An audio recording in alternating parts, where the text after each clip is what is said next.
Good morning, everyone. It's Thursday, September 17th. From the San Antonio Express News, my name is Luis Vasquez, and this is your Express Briefing. All of the stories you need to know to start your day. You can expect partly sunny skies with possible thunderstorms and a high of 88 in San Antonio today.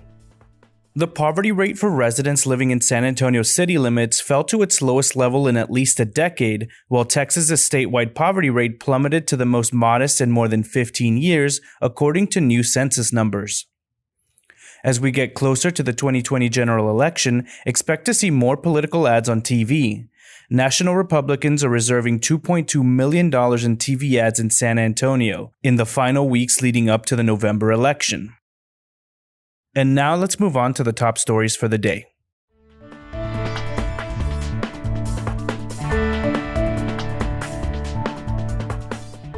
The bridge connecting Matamoros to Brownsville used to be a symbol of hope for thousands of asylum seekers. They made an encampment of tarps and garbage bags right next to it, their tents often facing the Rio Grande and the United States. But with court hearings postponed amid the pandemic, a lack of U.S. immigration lawyers in northern Mexico, fear of kidnapping, and a recent hurricane, the migrants in Matamoros and along the border have the slimmest chance of getting into the United States. Of the nearly 72,000 migrants whose cases are complete, only 525 of them, less than 1%, were granted asylum or another form of relief. Sylvia Foster-Frau dives deeper into the numbers with an update from the border. San Antonio tech entrepreneur Graham Weston is spearheading the private funding of an improved way to test for the coronavirus, seeking FDA approval with plans to demonstrate it by regularly testing all students and employees of a rural southwest Bexar County school system. Somerset Independent School District will play host to a pilot program that backers of the new test hope will establish it as a cheap, fast, and accurate option for all kinds of organizations, not just schools, sources with knowledge to the effort said. The pilot program would test students and teachers twice a week, Bexar County Commissioner Sergio Rodriguez said, and the test was described as highly accurate with a 24-hour turnaround time for results. Read more about the test and the plan at the link in this episode's description. A Virginia-based software engineering firm has pleaded guilty to federal charges in a long-running bribery and fraud scheme at Joint Base San Antonio Randolph that involved hundreds of millions of dollars in government contracts. William Dunn, the majority owner and president of Quanta Din Corporation, entered the plea on behalf of his company to conspiracy to commit wire fraud. A criminal trial for 3 others involved is set for early next year. They were indicted in January and face conspiracy and fraud charges in a contract scheme that allegedly ran from 2006 to 2018. John McCormick and Sig Christensen have all the details on the alleged scheme at the link in this episode's description. Celebrated September 15th through October 15th, Hispanic heritage observances recognize the citizens and residents whose ancestries stretch across the Americas, in a country that's getting browner no matter the attempts to disenfranchise them. In 2019, according to the Pew Research Center, the nation's Latinos made up 18% of the population, or 60.6 million, up from 50.7 million in 2010. 80% are U.S. citizens, and about 41% of Latino adults have some college experience. Find out why Elena Ayala says all of that isn't enough and how little things can make a huge national impact.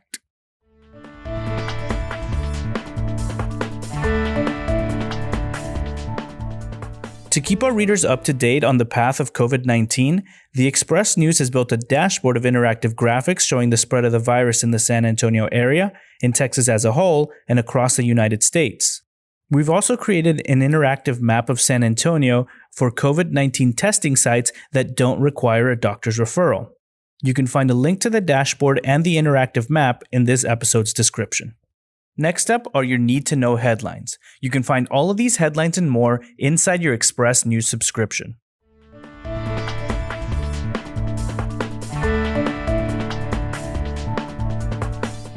Diabetes is by far the most common underlying condition among people who have been hospitalized or died from COVID-19 in Bexar County, according to San Antonio Metro Health data.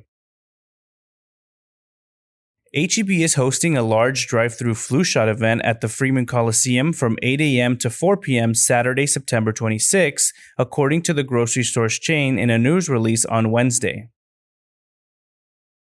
New details emerged Wednesday night about the fatal shooting by police of a West Side man as Mayor Ron Nirenberg called for a re-examination of policies regarding the release of video from police officers' body-worn cameras. Keller Williams Realty ended its relationship with a San Antonio realtor after he posted online comments saying he would hunt community organizers that were urging reallocation of funding from police to different sectors.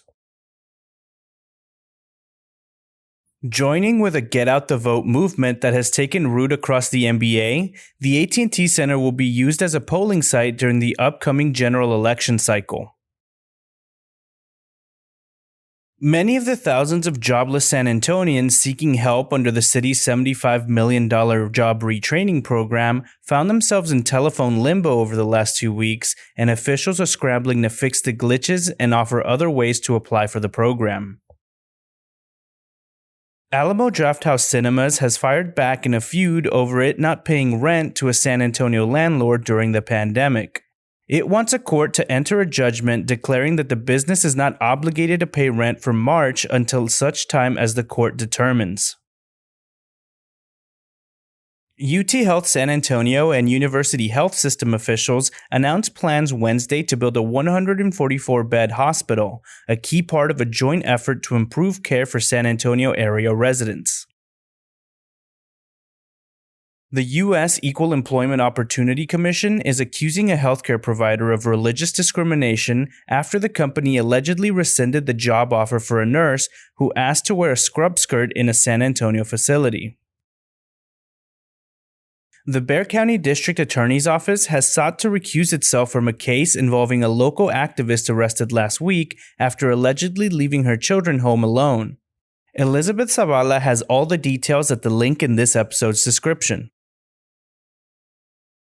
A city panel rejected a request Wednesday to demolish the Two Dues building on the near south side and replace it with a car wash. The structure was once a store run by prominent South Texas businessman August Charles Two Dues and a community center. Paul Rusesbagina, the acting manager of a luxury hotel, hid and sheltered more than 1,000 potential victims during the Rwandan genocide. Now, the Express News editorial board writes he's detained and needs international support.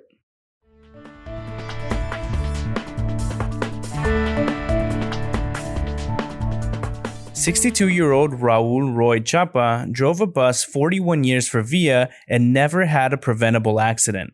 His Via Metropolitan Transit career ended September 1st with his retirement and an award for a rarity in public transit: 3 million miles of driving a bus without a single preventable accident. It was not an internal Attaboy award from Via. The acclaim came from the National Safety Council, which had already feted him at his 1 million and 2 million milestones. Later, Chapa learned he would also be featured in a permanent display at the Texas Transportation Museum on 11731 Wetmore Drive, the first public transit driver to receive such a tribute. He attributes his safety record to God, excellent training, and a good night's sleep. Bruce Selcraig has the full story at the link in this episode's description.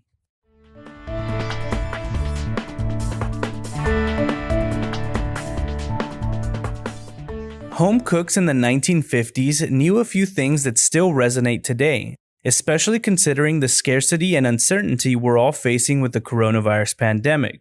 We have 4 recipes that are lighter in calories and easier on the wallet while remaining flavorful and entertaining. Paul Stevens brings us what cooks today can learn from the 1950s kitchen.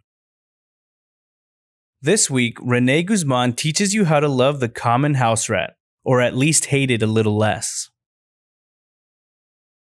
San Antonio-based writer Randy Ruiz's debut novel, The Resurrection of Fulgencio Ramirez, charts a man's long quest to win back the heart of a woman he loves. The husband and wife team of Jerry Gonzalez and Cio Pornarcaria is launching a new Thai delivery and curbside restaurant on Friday called Hue by Akane Coffee Roasters. And that's all for today. This was your Express briefing for Thursday, September 17th. My name is Luis Vasquez. Please consider becoming an Express News subscriber to get in-depth coverage on all the stories you heard today. Also, be sure to rate and review this podcast inside of your Apple Podcast app, as it really helps the show. Have a wonderful day, everyone.